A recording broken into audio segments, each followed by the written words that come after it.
So let's talk about the war over COVID funds and the probe that's ongoing over the COVID funds. We saw over the weekend, well, not over the weekend, over the whole of last week, issues unraveling and details emerging and details being fought, and there's a lot of pushback on how COVID funds have been spent in the country. A lot of money has come in from the government itself, from the World Bank, from other development partners, and it was all going towards the fight against COVID-19 to buy the crucial stuff like PPEs, to buy the equipment that's needed, to buy the reagents and the testing kits that are required to boost our testing capability.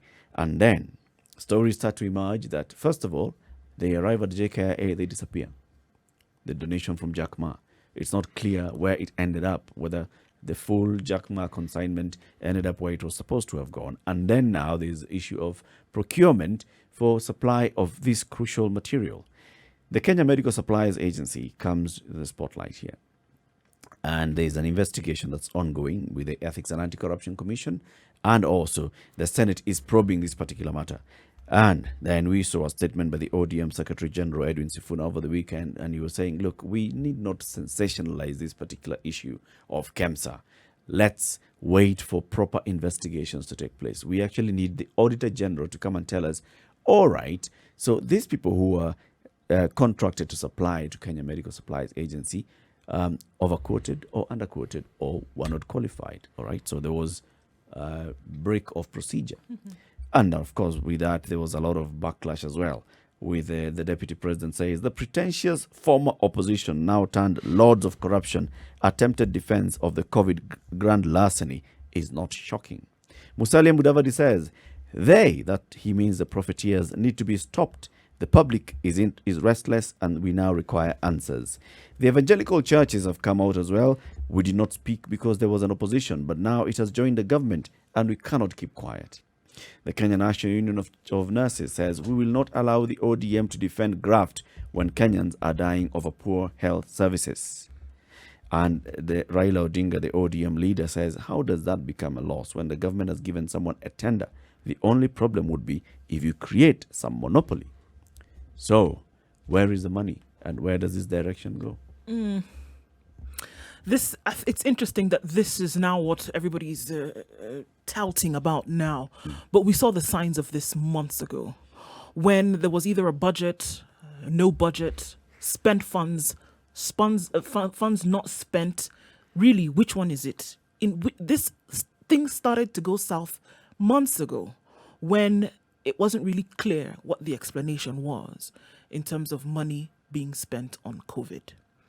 So I can understand that everybody's now throwing a hat into the ring in terms of an opinion, and people talking about we couldn't speak up because of certain things. There was a block, and so now we could not open our mouths. I'm sorry, but unless there's actually literally physically a tangible block on your mouth, you always have the opportunity to speak up. You always have the chance to say something. You have the chance to stand on the right side of things and speak up when you see things going wrong. So to then come and say that we didn't have the opportunity to speak because of 1, 2, 3, or we didn't really know what was going on. You see something going south, you speak up about it. You see something going rotten, you talk about it. You don't wait until things have completely gone south and then try to salvage something that's already at the bottom of the ocean. It's a bit difficult at that point, in my humble opinion. What is of significance, in my opinion, is that even as I read all this, I'm wondering, you're not telling us anything new. Neither is the corruption new. Neither is it the first time that KEMSA has been in the news for the ill deeds that are attributed to the senior management within it or to the organization. What seems apparent is that this fight that we keep talking about, that is supposed to be focused on corruption in the country, much as it's being fought, the corruption seems to be larger than life. It's overwhelming. It's massive. So even the efforts that we see, even when there are gains, it's minuscule compared to the dragon or to the giant proportion of what corruption actually is or what it occupies, not just in the minds, but in the realm of this particular country. It's massive. What's interesting is that nobody's denying that this money has gone missing. You see, the reason why this is, It's not even being No. denied. but it is part of a pattern that we see in the country. It's part of what we always talk about here. It just happens to be now it's related to COVID. You think it's any different when you have a situation where, for instance, some dams are supposed to be built, budgeted for, money allocated, and it's in the billions of shillings. Nothing significant happens, yet the money seems to have been spent. If we go back into history, if we're talking about Goldenberg, any major scandal that this country has had, for as far back as we want to think, the May scandal in 1965, all these things, all that seems to happen. The SGR is just that they just get bigger and bigger, and the perpetrators get bolder and bolder. So that it's like a pattern. It'll happen, it'll be discussed, it'll be castigated. People will make noise, be upset for a then minute. we'll keep quiet, and then we will wait for the next scandal to visit us, and then we go through the same song and dance yet again.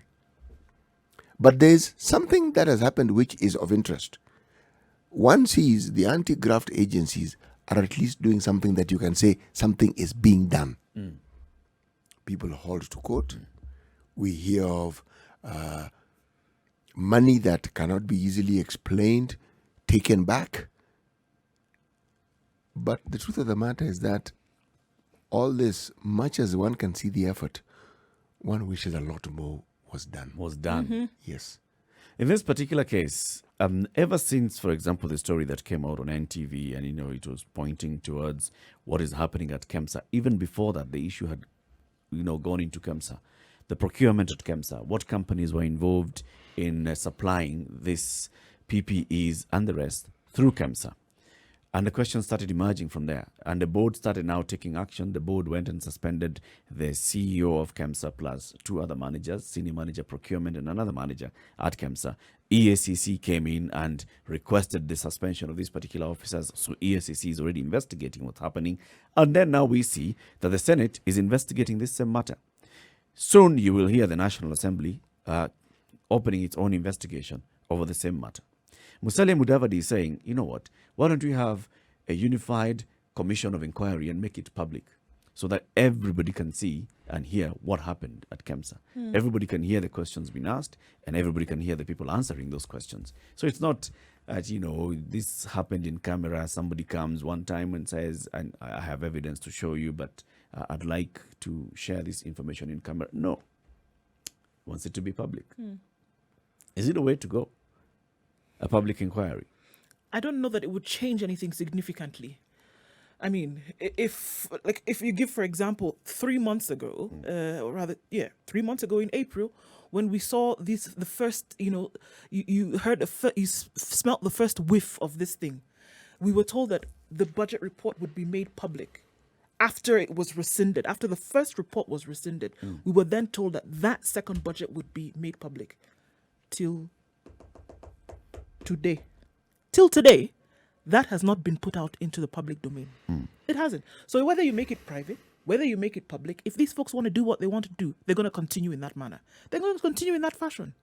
Because you want me to say something to you publicly, I will just keep the same mantra from morning till night, no matter what the case is. And that's what you're talking about, CT.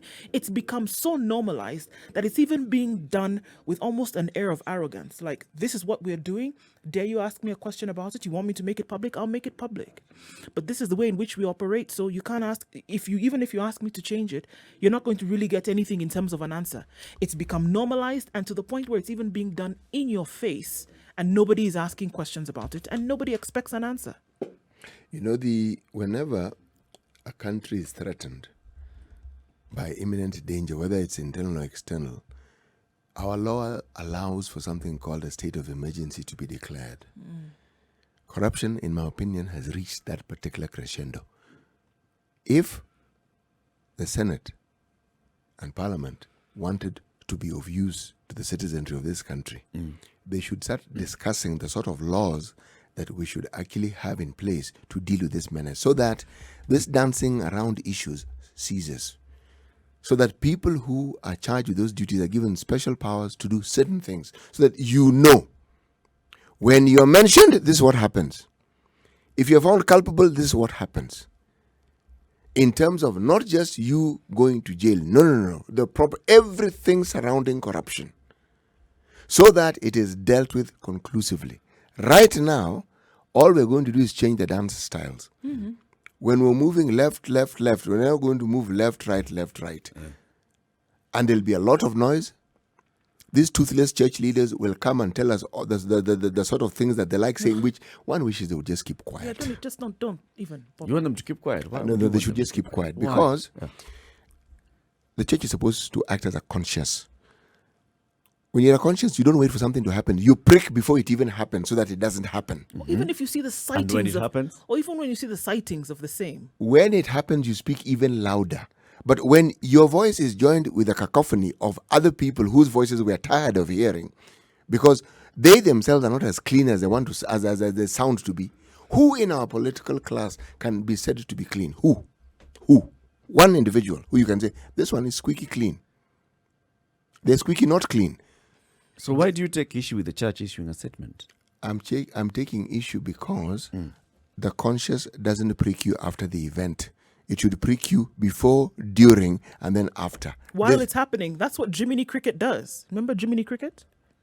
So look, At the time of, it's speaking to you. It's the little voice in your head. Now, what CT is saying is that little voice in your head the theft is is still the role ongoing. that I mean, the we are church not is done with supposed to COVID. play. The theft is still ongoing. Eric, then the noise should have been ongoing. Right from the very beginning, and a reminder of what, not just what has happened, but what ought to happen, what must happen, what should happen. But it has happened. And then you're saying, well, Does it take away anything? Yes, it does. Does the fact that now the church spoke yesterday, Bishop It Mark does. Kariuki and the Evangelical Alliance of Kenya spoke yesterday, does it take away anything? It does. What? If what is quoted as having been said by them is true, I would rather they had kept quiet. What they're saying is this: it is both despicable and almost unbelievable to learn that some unscrupulous businessmen have successfully exploited the COVID-19 pandemic to fraudulently deprive Kenyans of the so much needed medical supplies to fatten their bank accounts.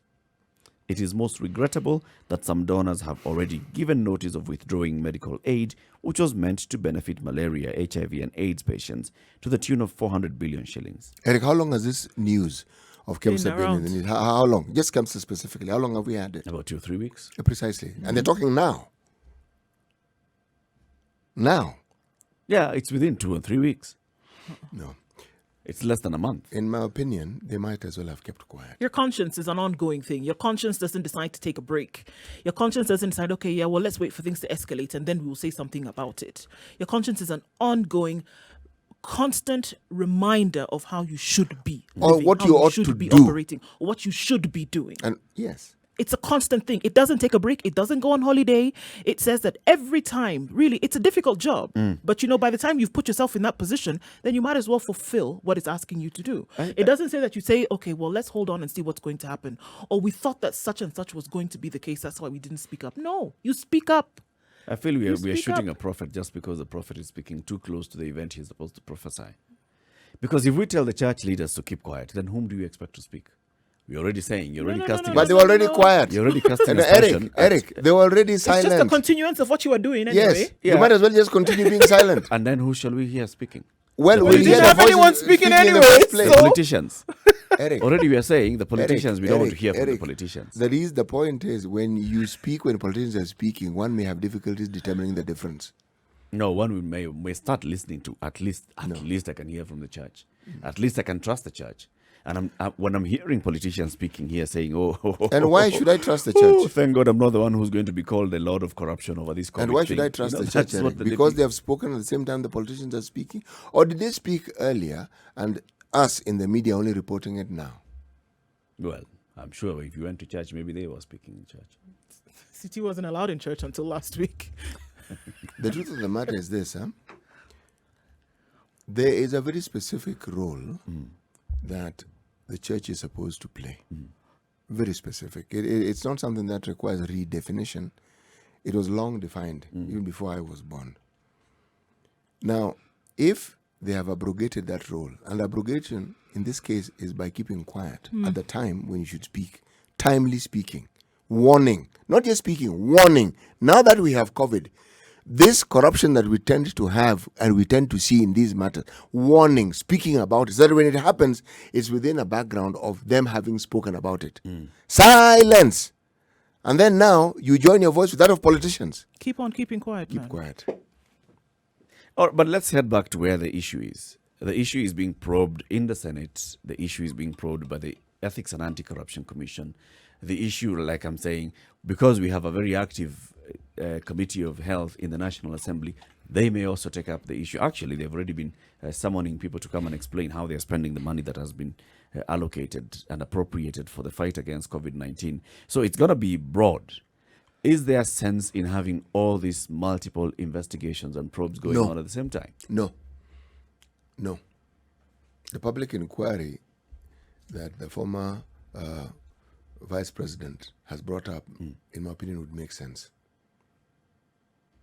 Because then, and especially if it's public, so you get to hear, and you get to know, and you get to follow it.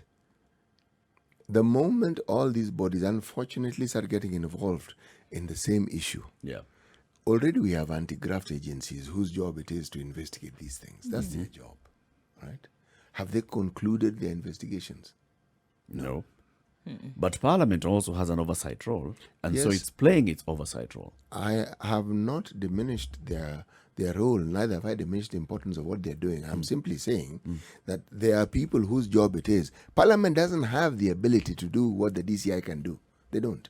Neither do they have the ability to do what the Ethics and Anti-Corruption can do. They don't. These bodies normally do due diligence, and then the reports that they bring about, if I'm not wrong, are what? These are the documents that often form part of the discussions that Parliament have. Is that not so? Yes. Remember, in the not too recent past, we had a situation where the governor of Kirinyaga went to the Senate. And what did the Senate say? The Senate said, look, we neither have the capacity nor the ability to investigate this matter in depth. So we urge the agencies, in fact, we direct the agencies whose function and mandate it is to look into such matter to do so. The same would apply to Parliament. Parliament would also not have the ability to do this. So the agencies whose mandate it is to carry out these things, have they carried out their duty? Have they come to a conclusion on these matters? The answer is no. So where Mr. Mudavidi's view comes in handy, he says, when you have all these agencies doing the same thing, there's bound to be a confusion. So the Senate had summoned the bosses of KEMSA last week, and the suspended CEO did not turn up, and because apparently he said that he was in hospital, he had been admitted to the Kenyatta National Hospital, the Senate demanded proof and evidence that this man is actually undergoing treatment at KNH. We don't know whether they got it. We'll be speaking to one of the members of this health committee of the Senate, that is the Narok Senator Ledamo Olekina, shortly. He'll tell us what they found out at that time and why they are investigating this and what they hope to unearth from this, what they have so far. This is focusing mainly on KEMSA. And we want to understand, is this just focusing on KEMSA? Because was KEMSA the only one that is dealing with the procurement for COVID-19? Have counties themselves had any direct procurement for COVID-19? And we know that they have. This is basically just asking a rhetorical question. It's not everybody who has procured through KEMSA. Even counties have procured directly. The Ministry of Health itself has done some work directly. And this we've heard being said. So we want to understand whether this probe will extend beyond just KEMSA, going into the health ministry, going into others, and whether this is going to be unearthing the real dawns behind corruption in the country or in KEMSA. Is it just about, the CEO of KEMSA? If you're talking about corruption around COVID, then these questions must be asked in their entirety. And we start with the Ministry of Health. And then we go to the counties and the various bodies within the counties that are responsible for ensuring that procurement for COVID-related supplies are actually provided. Because that's what the problem is. We've had problems and we've discussed them. Monies given, the 5 billion kitty that was divided among the 47 counties to help them in their preparedness to cope with COVID. That one was a shamble. That one was anything but what it was supposed to be. And then there are the donations that were given by our partners in the West and elsewhere towards the same cause. Again, what you see is smoke and dust. Lack of clarity. Now, if you're going to have an investigation and it doesn't include all these things, Eric, when all these things were happening, where was the church? Forget KEMSA. When all these things were happening, it's not as though they happened at once. One happened, then another, then another, then another, then another. Where were they? A conscience that is asleep is not a conscience. It's not a conscience. A conscience that is asleep is not a conscience. And, you know, if the common man could, if anybody who was on the ground was seeing that there's something going wrong with this, should have been able to say, you know what, we see there's something going wrong with this. Then again, your conscience should have been able to speak up. And I say in some cases where it proves to be a little bit too late, then don't even bother. Don't even bother saying anything about it. And let's just move on as has been. Because it didn't change anything by you speaking at this point. It doesn't really change a thing. It adds to the voices. It adds to the weight. It adds to the clamor for the truth to come out. Eric, Try to imagine how much further it would have gone if they spoke up a little earlier. Well, yeah, but now they're speaking up now. it's late. Combined, they're speaking up now. Individually, they've been speaking up. Eric, there's a problem here when there are too many voices. When Now we it hosted, becomes noise. When we hosted the head of the All Saints Cathedral here, the provost, he spoke about the same thing. He said it should be important to understand what exactly the government is doing in the fight against COVID-19, and especially where the money is going. They have spoken individually. Now they have come out to say, all right, so we add our voice to this whole issue, and we are also demanding that we need accountability for the spending of this money. You know, the provost is in charge of All Saints Cathedral, but he has a boss called a bishop. Yep. Okay? Now, that bishop belongs to a group that covers and embodies other bishops. Yes. Now, these are the people who, when they speak out, you could say the church is represented in totality. Then there are other groups that bring in other denominations, and the evangelicals is one such group. My point is a simple one. They have a role which they have not carried out efficiently, effectively. Adding your voice to noises that are already there does not help the situation. A lot of what ought to have been said should have been said a long time ago, before these things started happening, because the patterns of this thing happening in the country are not unknown to us. They're not secret to us. We know. We said it ourselves when COVID. Eric, you brought out and said, COVID, this one. Goodness gracious me. I wonder what people are planning and how it is they're thinking of lining their pockets with COVID. And here we are. This is Kenya's biggest conversation, the Situation Room on Spice FM 94.4 in Nairobi, in Mombasa 87.9, 102.5 in Kisumu, Nakuru and its environs, including Narok 96.0, Eldoret 96.7, 90.9 in Nyeri and Malindi 97.7. We are also live on KTN Home as well as www.spicefm.co.ke. We are looking at the investigation that is now currently ongoing in the Senate regarding this expenditure for COVID-19 funds. And joining us on the line is a member of the Health Committee of the Senate, who is the Narok Senator Ledama Olekina. Good morning, Bwana Senator. Good morning, Eric. How are you doing? Very well, thank you. Karibu sana. Welcome to the Situation Room. Thank you very much. Now, Senator, thank you. Let's just start off by understanding what your committee is investigating. We are piercing the corporate veil. We want to understand everything that has transpired in terms of resources that have been given to us by well-wishers, money that has been allocated both by Treasury, Exchequer, and also money that has been donated to us by funds. And why, how those tenders were dished out, whether people supplied air or not. And in terms of it, we want to understand the impact of it, because I just don't understand how billions can be directly expended and no one is accountable for it. And we don't see the impact. So that's the biggest thing that we're trying to look into. So is it going to extend beyond the Kenya Medical Supplies Agency? Absolutely. You bet you. Anything that I'm involved in, we'll do it differently. I've got a good background in accounting. I understand how things are done. I've also looked at the issue of corporate governance, and I also understand what a fiduciary responsibility means. So really, we're looking at everything, because, sometimes I hear a lot of people arguing that, the Auditor General should look into it. Remember, I'm a member of the CPIC, or the Country Public Accounts and Investment Committee, and I know what the auditor looks at. Or the auditor really is only supposed to give an opinion whether a company has been able to follow the international accounting standards in terms of keeping their records. In fact, it's just only recently that we started looking into the lawfulness of the operations.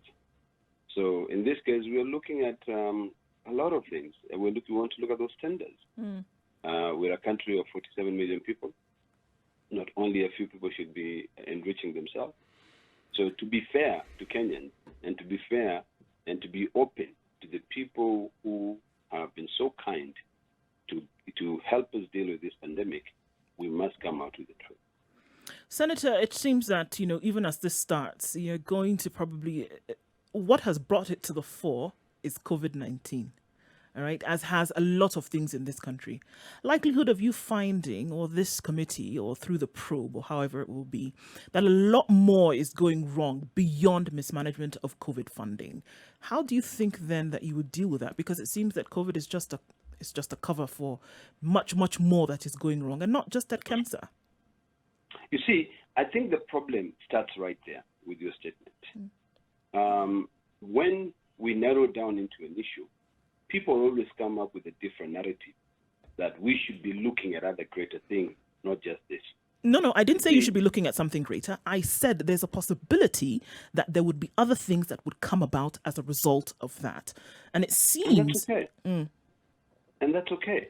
I mean, I think, if you are given a responsibility, a fiduciary duty, people entrust you with their resources, then by all means, you should demonstrate that you're capable of ensuring that that fiduciary duty. I mean, it's about time that we do things differently, really. We shouldn't be enriching ourselves with money that is supposed to help the public, the poor and vulnerable. I mean, it's just about time that things are done differently in the country. And if we uncover or we unearth all the things we'll be doing, we will not let them sidetrack us. We will focus on one issue to the end. Then the other, we can give it to the other authorities to look into it. Remember, I'm only doing my job as an oversight body. Remember, the people who have elected us expect us to be their ombudspersons. So really, when people have complained, people have raised issues about the tenders, which have been dished out to a few individuals. A company is open tomorrow. That company does not have any financial muscles. It's given a tender, it's facilitated, it gets, so we need to understand that, because once we carry out that proper investigation, it will also, guide us in terms of legislations. Remember, and I hope Kenyans, are open to, really doing things differently. You have to remember, you have to go back and say, what is the source of all this mess? Maybe no one predicted that there'll be COVID, but of course someone knew that they will enrich themselves through single sourcing, making it easy for them to be able to deal with one entity that can then spell out to the 47 counties. That started with this miscellaneous amendment bills, where the KEMSA Act was amended to make it mandatory for all. I mean, through the Health Act, of course, make it mandatory for all 47 counties to purchase medical supplies from one entity. And when you look at the whole spectrum, and you ask yourself, because I've read some of the articles I read the one in the Standard today, where in fact the person who wrote that article, or maybe interviewed the person who was being interviewed and quoted, didn't really understand the role of the Ministry of Health in terms of the accounting officer, the PS. Remember, the PS, gives KEMSA the list of medicals which they should purchase and sell to the counties. Remember that even the donations which are given to this country, the Ministry of Health still pays KEMSA to store them. So you'll find that even the medicine which is being stored at KEMSA stores end up costing more, just paying the storage fee, than if the counties were allowed to purchase them elsewhere. So what is this? There's a lot to this.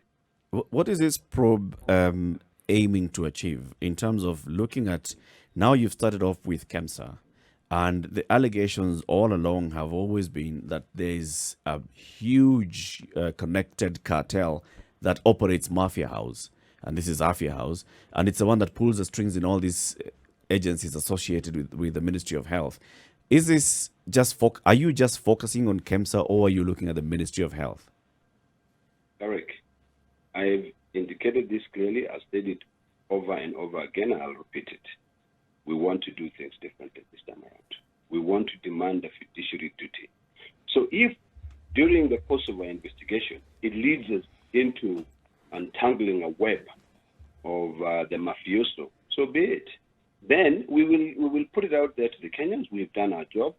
You know, the other day, in fact, I was asking some of my colleagues, say, tell me, what happened to the Act on private prosecution?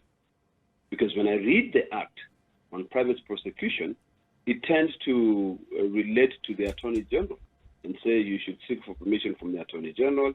We know that that Act was an old Act, which now needs to be amended, because currently the DPP is the one who's in charge of prosecutions. So really, the Act says you should seek permission from the Attorney General, yet the procedure is through you can seek permission. If if it doesn't give you permission, you can go to court and seek permission through the magistrate court. But there's so many other things which makes it difficult. So we need to, this issue will help us be able to now further amend the Private Prosecution Act, so that we remove other punitive measures, such that if there's anything that deals with public interest, the requirement that you pay a deposit to the court in terms of liability to the party that you're going to be suing should be removed. So we hope that this process will be able to help us. It will also be able to farm certain aspects, because maybe, just maybe, the DPP might say, there's no case here, but yet we have probably unearthed. And Eric, when I talk about this, I talk with experience. I've been in committees that have unearthed serious malpractices, but at the end of the day, it becomes a competition between different government agencies, between the ESCC, the DPP, the judiciary. So really, we're in a very, very, very dicey situation. And if Kenyans would come together and really demand for accountability, and also even take time to understand legislation process, then we might be able to send a few people to jail. We might also be able to change the law such that no single company, when it comes to an issue like this that affects 47 counties, should ever be allowed to be given a tender that exceeds 20 million. It's interesting that you bring that up about Kenyans' participation in all of this, because, voices have been raised on different platforms, whether it is, again, through public participation or through the media or whatever it is. People have been raising their voices, saying that something needs to be done about corruption. When these COVID would-be scandals, reared their ugly heads, people have been asking, then something should be done. Corruption must stop. I'd like to ask, how does that play on your minds, for example, as members of a committee who are probing into this? Does that give you any kind of added pressure to make sure that you unearth the truth and then something then is done about this? Do the voices of Kenyans who are speaking up against this give you pressure to want to have a positive result out of this probe? I think one of the things that gives me a lot of pressure is my moral obligation. I must, when I talk about moral obligation, I must ensure that I divorce myself from any interest in terms of what might come out, and look at the evidence that will be tabled, and so that I can be able to let the country, the public know that I have done this, and based on the evidence that has been provided, this is what we've been able to find out. Because the problem is that sometimes the pressure from the public can corrode your moral authority. You might want to preach to the gallery because everybody's saying this has been done this way, this has been done this way. So for me to be able to be fair, because it is not right to condemn anyone before they are heard. But when you're given an opportunity to be heard and you disappear, then of course people draw their conclusion. I think what I may want to see happen is that I think one, the public should be asking questions and seriously ask those questions. Whenever we see on social media, because the social media is becoming more powerful, sometimes even than the mainstream media, because the mainstream media is maybe owned by us politicians. So we try to gag our editorial departments and tell them, don't talk about this and this. But the public are able to express themselves through social media. So, but that should not be confused to be the gospel truth. Remember, last week, a lot of these public figures, their accounts have either been mutilated or fake accounts, set up. But, and that's why, so you can never be able to say, okay, this is where the truth is. Yeah. So really, we have to be extremely careful. Senator, and in a nutshell, what I'm saying there in a nutshell is that we have to you must have a moral authority or moral obligation to be able to unearth the truth. When you talk about public pressure and public interest on a matter such as this one, and you understand clearly there's a lot of public interest, there's also a lot of great public sentiment that the political class are the beneficiaries of such huge tenders, or people who are connected to people in the political class are the beneficiaries. So when a probe like this is happening through a political process, then there is this doubt whether you are really going to unearth the actual culprits or you're going to throw people under the bus. Say, for example, pick up a few people who are in the management of KEMSA and other departments and say that these ones are culpable, and yet the people who actually benefited from such procurement are left to walk scot-free. Eric, you are very right. The people who get tenders are the people who are connected to politicians. We are the worst form of, we're the most corrupt individuals in this country. We, the politicians. And I say that being very honest. And that is why some of us don't do any business with government. We try to do some things differently. When I say that we're going to pierce the corporate veil, is to ensure that we know who are behind that. What I would like to see happen, and this is what I'm going to insist in my committee, and Eric, I'm going to do things a bit different, because when we try to look at all the beneficiaries of any business transaction, includes the public in itself through the Kenya Revenue Authority. Eric, if you own a company, let's say, CW Executives, whatever, Media House. Mm-hmm. When you come in and you work with government and you're given a tender of 1 billion, 30% of that money should go to KRA. Mm-hmm. And that benefits the public. That's a corporate tax. Yep. Further, if you, Eric, as executive, is given, you get your dividend, you are required to pay 30% on that. Yep. Through through your income tax. So if we are sincere, and the country is sincere and wants to do things differently, then once we pierce that corporate veil, we'll unearth who are behind these companies. The suppliers who supplied you to be able to supply to KEMSA Mm-hmm. are also required to pay VAT, Mm-hmm. and they're also required to pay their income tax and their corporate tax.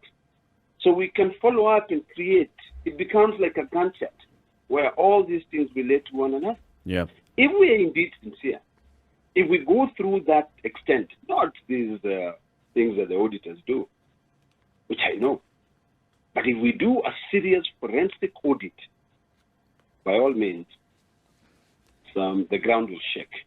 From what we have these people seen, from what you have seen in the sessions of your committee, are we to really get confidence that we are going to see the difference that you've talked about, like now 4 times? You've said 4 times now that this probe is going to be conducted differently.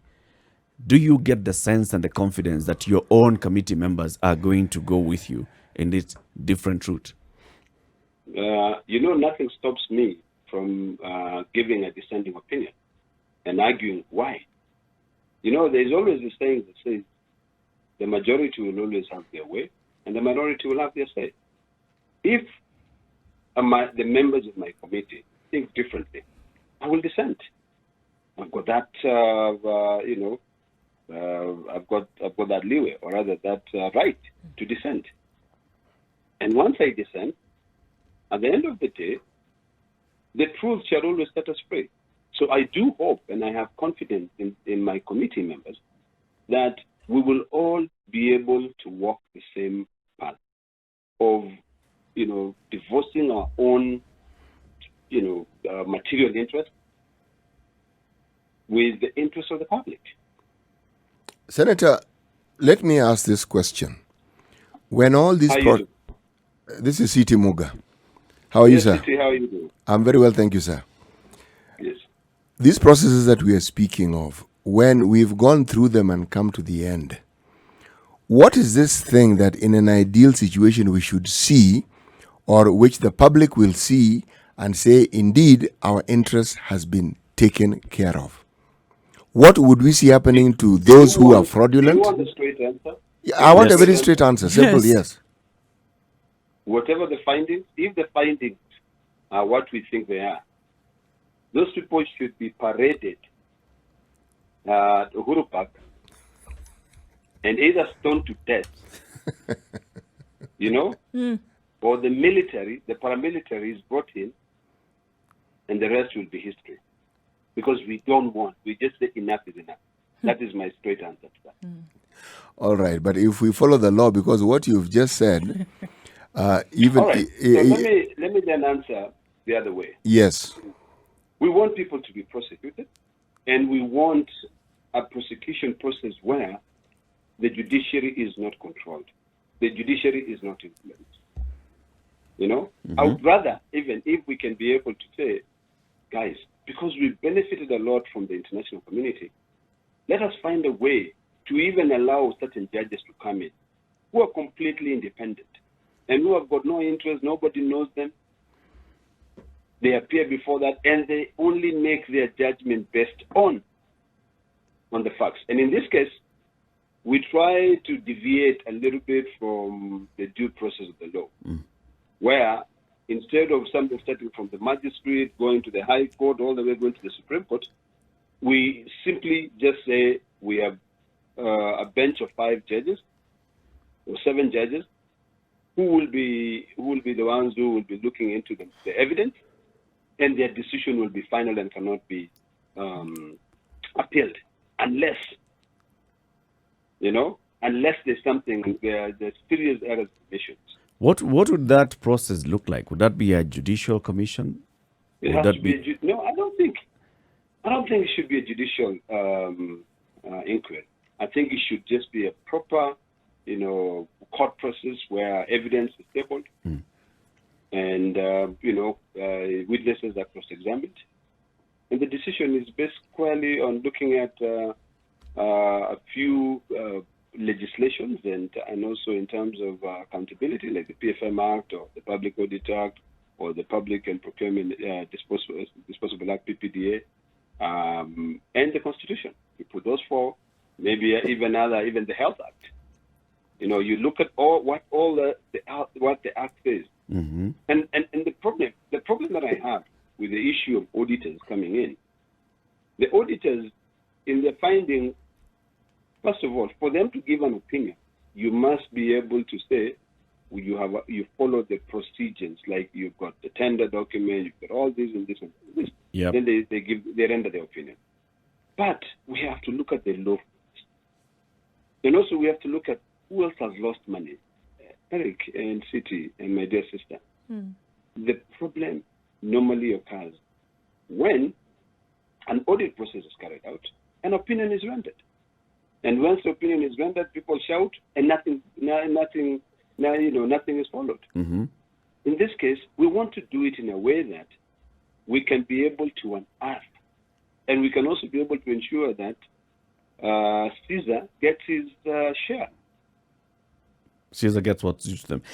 Senator, before we let you go, as the interview comes to an end, you're a member of ODM, and you've seen what the leadership of ODM has said with regards to the issue of KEMSA, that we should allow due process to be followed. We should wait for an Auditor General's report. I know you've just talked about the auditors and why the auditors should not come in.